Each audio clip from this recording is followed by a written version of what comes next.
A continuación, Quiteños.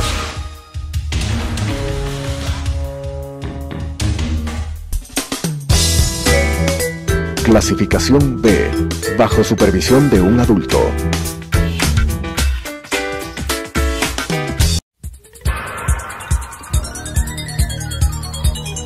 Las opiniones vertidas en este espacio por la producción y dirección del programa son de exclusiva responsabilidad de sus autores y de quienes intervienen en ellos.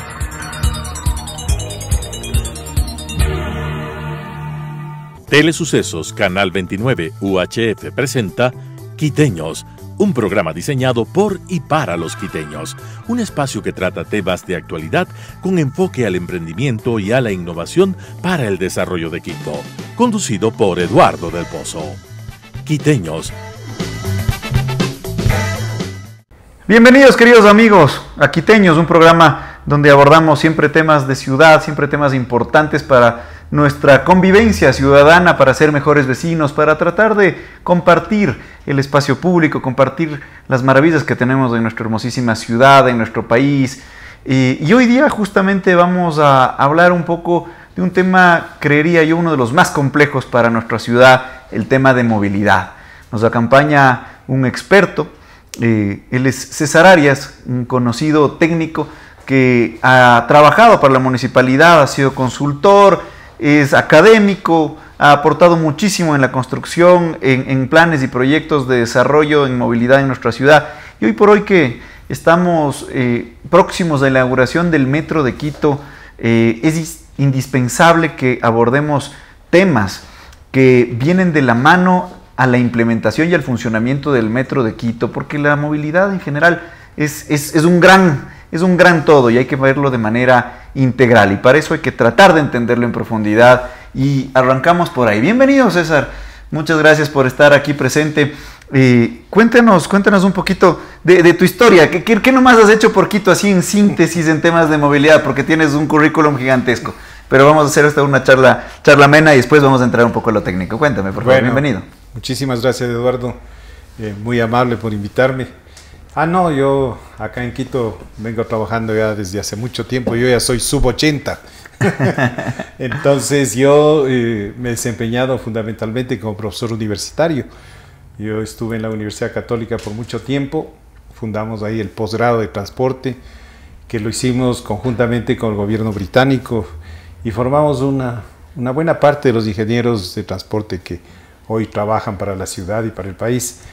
Y también en el año 90 yo fui llamado a la municipalidad por ese extraordinario alcalde, que es el señor Rodrigo Paz, ¿no? Y trabajé con él, y después con el doctor Maguad, y después con el economista Roque Sevilla. Hiciste algunas consultorías también, ¿no? ¿Has venido trabajando en algunas consultorías? Bueno, más las consultorías, ¿no? De hecho, para la ciudad de Guayaquil. En la ciudad de Guayaquil estuve yo relacionado con todo el sistema de metrovía, ahora con el sistema de aerovía, con el plan de racionalización de los buses convencionales en Guayaquil, y bueno, un poquito fuera del país también, en Lima, en La Paz, en Asunción. Más que demostrar tu expertise en materia de movilidad para los que nos acompañan, entonces. Por ahí me he desenvuelto. Oye, Quito es una ciudad bien compleja. Sí. Quito antes era un chorizo largo, ¿no es cierto? Así lo denominamos, ¿no?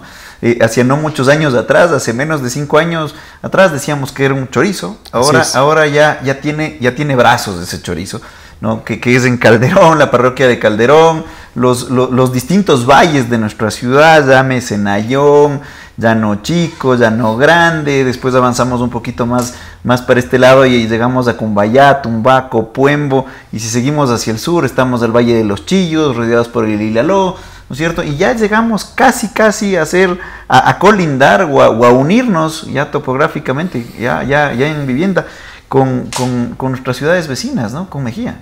Así es, y ese es el proceso normal.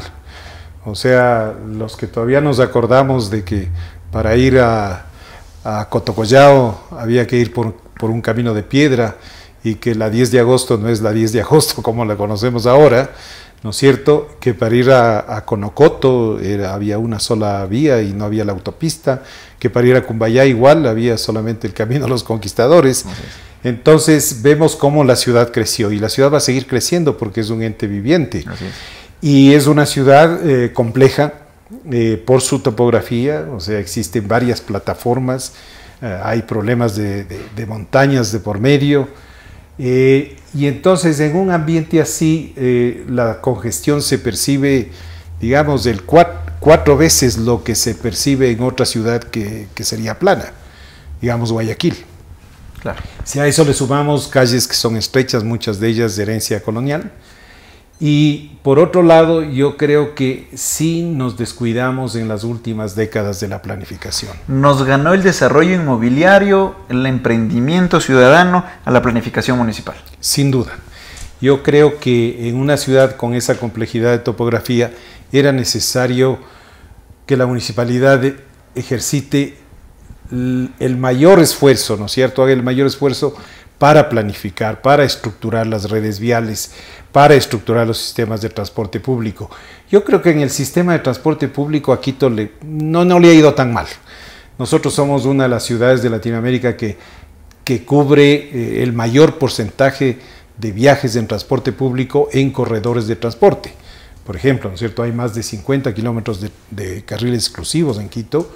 Muchas ciudades no tienen esas facilidades, ventajosamente en Quito se logró hacer eso, pero hace falta, me parece, una visión un poco más comprometida, un poco más técnica, un poco más de largo alcance. No, los cambios de administración deberían tomar en cuenta lo que sí está hecho de bueno en la administración anterior. Llega anterior. alguien que quiere reinventar la ciudad, eso es negativo.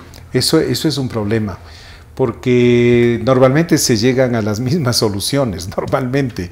Pero ya se gastaron 2 años tratándose de reinventar, ¿no? Pero ya pasó el tiempo y como se dice, ¿no? Cuando algún político llega a cualquier puesto político, cree que todos los problemas son resolubles.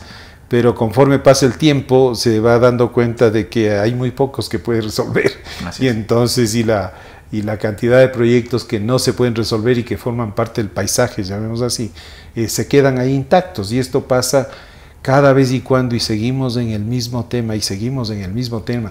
Yo sinceramente pienso que debe haber ya una fuerza ciudadana que ayude a la alcaldía a que los programas sean continuos y la planificación se cumpla. Yo creo que el Instituto de Planificación Municipal, que tuvo esa idea de que sea el centro del pensamiento de la ciudad, tiene que ser fortalecido. El Consejo tiene que aprobar los proyectos que ellos generen y todas las administraciones tienen que respetar. Un plan a largo plazo de ciudad, de aquí a 100 años plazo. Yo diría que a 5 años sería espectacular. ¿No solo a 5 ya sería un gran éxito. No solo a 10 ya sería un gran éxito, claro, para entonces, tratar de meter a 2 administraciones en el mismo saco. Pero tener líneas de comportamiento similares que realmente le harían mucho beneficio a la ciudad. Si no hay planificación, si no hay estudios, lo que pasa es que caemos en el buen criterio de un técnico o de un no técnico o de quien habla más duro, ¿no es cierto? Y en ese vaivén no sale nada. 3 administraciones tratando de construir un metro de Quito, ¿no es cierto? Arranca con Barrera, alguien lo pensó hace mucho antes atrás, ¿no es cierto? Ya se inventaban desde la época de Álvaro Pérez, si no mal recuerdo, ya se pensaba en un metro de Quito. Barrera toma la iniciativa, ¿no es cierto? Hace los estudios, consigue el financiamiento. Llega a Rodas con problemas de por medio, que no queremos toparlo en este instante, adjudica ese metro de Quito, lo comienza a construir, lo sigue construyendo Yunda, es que tal vez el próximo año se lo inaugure, ¿no? Se convierte en la principal arteria de transportación en la ciudad. ¿Estás tú de acuerdo conceptualmente con el metro? A ver, yo no he sido partidario de la construcción del metro, yo lo he dicho todo el tiempo, porque creo que el metro tiene una gran capacidad, llega hasta 70.000 pasajeros hora dirección y Quito no tiene 15.000 pasajeros hora dirección. Entonces, poner un sistema tan grande no es lo que los economistas llaman no hay calidad en el gasto, porque la ciudad tiene otras necesidades. Entonces, si la ciudad, por ejemplo, este rato necesita pavimentar no sé cuántos, 5.000 kilómetros. Pero fuera de lo presupuestario, olvidémonos de lo presupuestario porque ahí sí es una olla claro, gigantesca, ¿no es cierto? Un tema bastante más complejo de lo que parece, ¿no? Pero fuera de lo presupuestario, ¿cómo le ves a la obra? Este momento yo creo que hay que sacarle el mayor beneficio a la obra. Yo creo que se construyó el túnel, se han construido menos paradas de las que debieron construirse. Hay 5 estaciones que no se han construido. Por eso es que yo decía... Pues era más caro construirlas, además. Que además era más caro construirlas. Por eso es que tal vez extender el metro sería un error, en mi opinión, porque ese dinero puede emplearse en optimizar el metro, construir esas 5 estaciones que faltan, hacer las conexiones, por ejemplo, entre el corredor central norte a la altura del Labrador, que no está conectado. Hay que hacer una obra para conectar ese corredor con el metro. Hay que hacer una gran obra de recuperación de la estación de la Y y conexión con la estación del metro de la Jipijapa. Hay que hacer una gran obra en la Marín para que los usuarios de la Plaza Marín puedan conectarse hacia la estación de la Alameda y hacia la estación de la Magdalena, de tal manera que, y resolver el problema de la Marín, que es el problema más grave de Quito, que queda irresuelto con el metro. Y que realmente el playón de la Marín no se conectó. Yo no entiendo por qué los técnicos, y no sé si tú compartes conmigo, no hicieron la estación que hoy va a ser en San Francisco, en el playón de la Marín, cuando lo lógico era efectivamente que los 250,000 usuarios que llegan desde el Valle de los Chizos de distintos sectores, ¿no es cierto?, hacia el playón de la Marín, lleguen directamente a la estación del metro. Sin duda, sin duda. Y eso yo creo que debió haberse pensado. No sé si los problemas topográficos les dio un poco de recelo, pero sí debió haberse pensado en la conexión La Marín, la Alameda y la Marín, la Magdalena. Entonces, y ahí está el río Machángara, por donde se puede tranquilamente subir y llegar a la Magdalena. Entonces, yo creo que hay que hacer el gran esfuerzo ahora para que este metro que le está costando tanto a la ciudad de Quito... 2.500 millones de dólares aproximadamente. Claro, son 2.500 millones, que esto solamente para dimensionar el tema. Y yo escuchaba el otro día esta mina El Mirador, me parece que va a producir 1.200 millones, es decir, que solo para construir el metro de Quito necesitamos 2 minas del tamaño del Mirador. Entonces, esas son las dimensiones de las inversiones. Entonces, pero ya está hecho, son las decisiones que se tomaron. Yo siempre pienso que debe haber un instituto superior de planificación que vigile la calidad del gasto. Yo no creo que cada alcalde pueda decir: a mí me gusta el metro y por lo tanto hágame factible a cualquier precio. O sea, se hizo factible con 1.400 millones, bajando el número de estaciones, ¿no es cierto?, ahorrando los costos, que si este rato corremos la factibilidad con 2.500, ya el metro no sería factible. Entonces, este momento toca a todos aunar esfuerzos y tratar de que el mayor número de usuarios llegue al metro. Eso yo creo que es un objetivo fundamental. Y en esa línea, hoy por hoy, hablamos, ¿no es cierto?, quienes estamos ahí, de la reestructuración de rutas y frecuencias, ¿no? Sí. Y esto es básicamente permitir que quienes están compitiendo en la Avenida América, en la 10 de agosto, en la Mariscal Sucre, varias cooperativas ahí mismo por los mismos usuarios, se distribuyan en la ciudad. Esto es un tema muy complejo. Sí, es bastante complejo. Si bien es cierto, hay superposición. Por ejemplo, las troncales que se llaman, o sea, los corredores del Trole, el Ecovía, etcétera, lo que tratan de hacer es suprimir ese tipo de competencia y poner alimentadores para que vayan a diferentes destinos. Pero si en el sistema convencional a rajatabla se dice: oigan, ahora tenemos que cambiar las rutas, ese es un tema muy complejo. En Chile, cuando se cambió el sistema, lo que es el Transantiago ahora, hubo por lo menos 10 muertos y 5 buses incendiados, porque los planificadores de escritorio no se dan cuenta lo que significa el sistema de transporte para la gente. Cuando una persona, un padre de familia, sale a dejar a su hija en la esquina y sabe que ese bus le lleva hasta el colegio, y de repente le cambiaron y le pusieron a 3 cuadras, eso multiplicado por millones de personas es un desastre. Entonces, los planificadores de escritorio que dicen que hay que reordenar las rutas, porque no es cierto, no es cierto. Hay que hacer un estudio de tal manera de troncalizar, de ver, de no dejar los sectores desatendidos, de combinar los recorridos, etcétera. Claro que hay que hacer eso, Pero así una reorganización de rutas, así nomás, me parece no es tan sencillo a como mí parecería. que puede ser muy peligroso porque la gente se puede rebelar. No nos olvidemos que los transportistas, con todos los problemas que ellos tienen y que sabemos y las competencias y todo esto, ellos van donde la gente está. Así es. Entonces ellos van donde está la demanda y están circulando por donde está la demanda. Donde no hay demanda ellos no van. Entonces ese criterio hay que tomar en cuenta. O sea, no hay que subestimar esas cosas y pensar que yo vengo aquí todopoderoso y trazo unas líneas y de repente cambio toda la vida de la gente. Eso ha sucedido en muchas partes, repito el ejemplo de Santiago de Chile. Y no ha funcionado muy bien. Porque el esquema social no hay cómo perturbarlo. O sea, esto no es solamente un problema de ingeniería, es un problema de todo el tejido social, de cómo la gente organiza sus labores sociales y económicas. ¿Cómo sale desde su casa en la mañana? ¿Cómo llega a la estación del bus? ¿Cómo llega al si alimentador? Se va con el ¿Y cómo llega al abuelito, trabajo? o si se va con la tía, o si se va con el amigo. O sea, es un entramado social muy importante que no se puede romper, ¿no? Hay un ejemplo clarísimo de un señor que estudió en Inglaterra y era árabe, y llegó a su tierra a poner la jornada única, etcétera, y bueno, causó la revolución porque la gente a las 6 de la tarde está en la mezquita. Entonces, y eso no le va a quitar nadie, ¿no? Entonces, todo el entramado social es absolutamente diferente de lo que es en Inglaterra. Entonces, estas cosas son las que nos hacen diferentes de la planificación de países desarrollados, que es uno de los temas que yo siempre he cuestionado, porque este tema del transporte no es solamente técnico, es un tema social. Es complejo, ¿no? Muy complejo. Y en esa línea, a ver, pensando que ya el metro es el eje vertebrador, ¿qué hacemos para seguir creciendo? ¿Cuál sería tú como técnico la siguiente decisión en términos administrativos de hacia dónde crecer ese metro?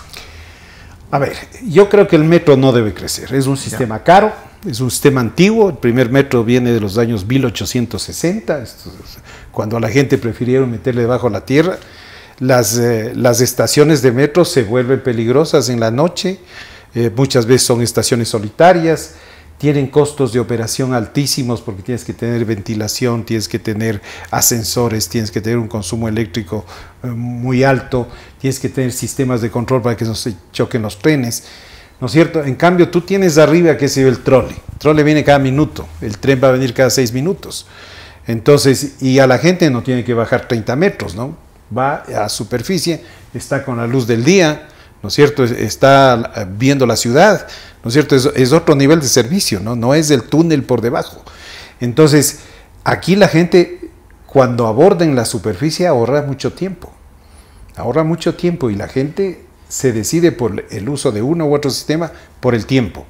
Claro que en el metro va a haber una velocidad mayor, se dice hasta 39 kilómetros por hora, porque hay pocas estaciones. Pero el hecho de que haya pocas estaciones quiere decir que hay menos área de influencia, porque la gente no puede tomar así muy fácilmente, no puede llegar a la estación. Entonces yo creo... ¿Cuántas cuadras camina una persona?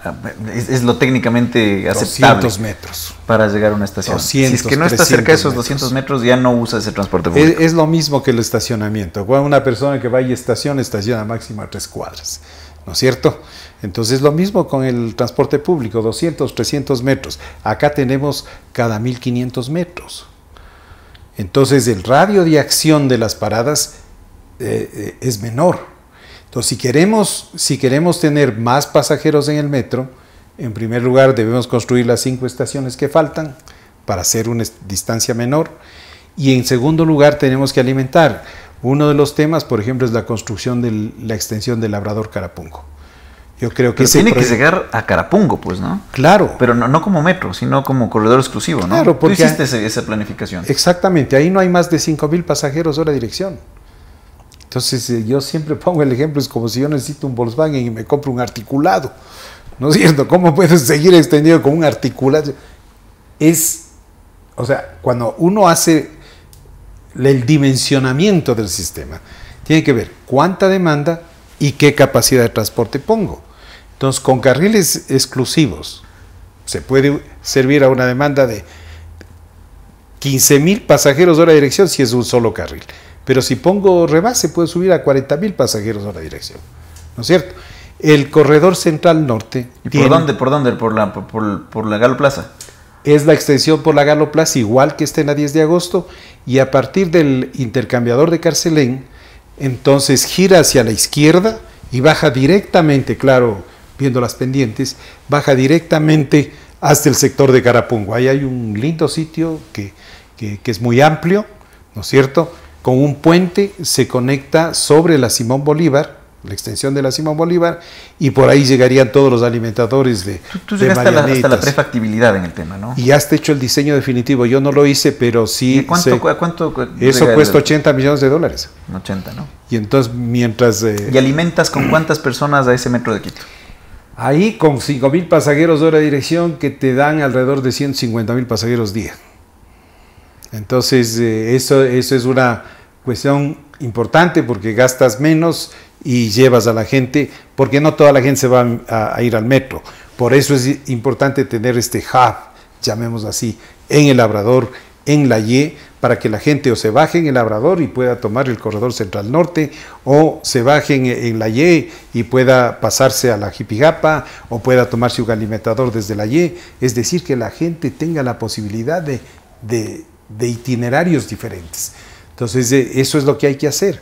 Lo mismo en el caso de la Magdalena, hay que hacer eso, ¿no es cierto? No hay que cortar las líneas como se está pensando para forzar a la gente a que entre al metro. No es de esa la manera, porque si uno forza, lo que la gente hace es toma los transportes informales, y lo que puede pasar si es que se cierra definitivamente la Y, es que mañana tendremos la cantidad de furgonetas y la cantidad de taxirutas operando ahí para satisfacer los destinos que la gente no puede satisfacer con el metro, con el trole.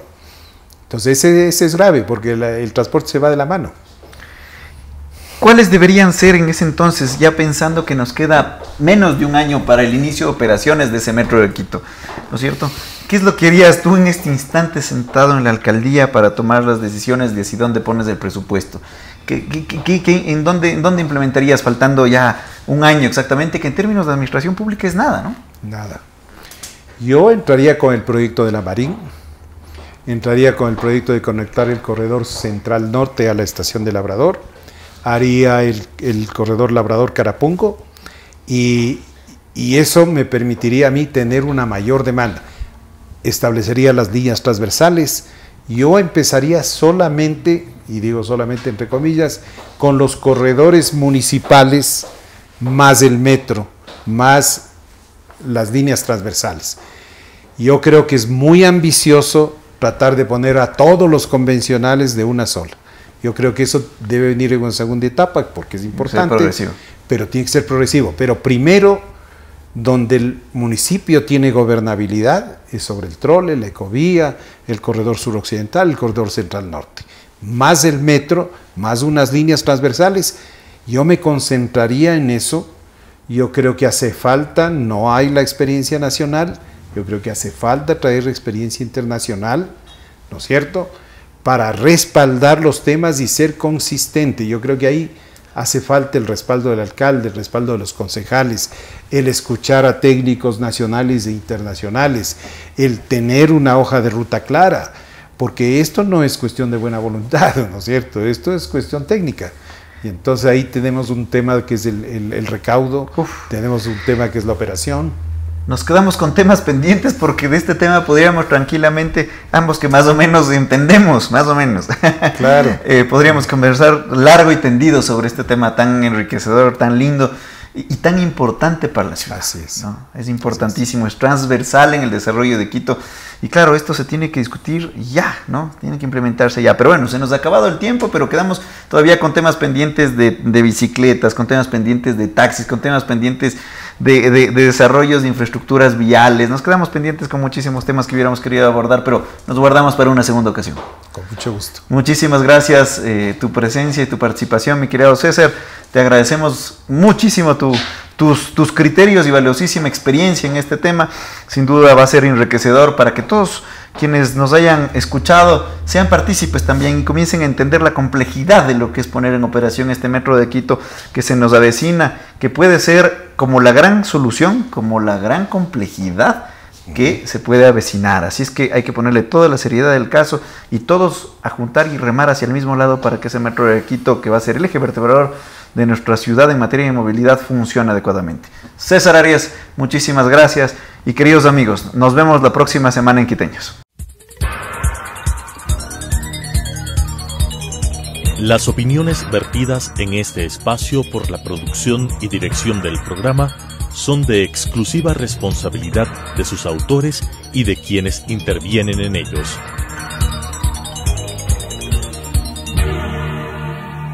Telesucesos Canal 29 UHF presentó Quiteños, un programa diseñado por y para los quiteños, un espacio que trata temas de actualidad con enfoque al emprendimiento y a la innovación para el desarrollo de Quito, conducido por Eduardo del Pozo.